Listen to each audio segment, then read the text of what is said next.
σέντρα. Ράξοβιτς για τον Σανίκη. Μια αρκετή το παιχνίδι που έχει πάρει προβάδισμα στην πρεμιέρα του πρωταθλήματος. Μπακαούπας.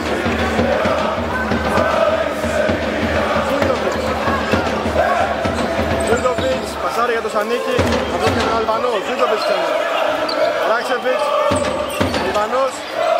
Σανίκης, περνάει στο Ράξοβιτς.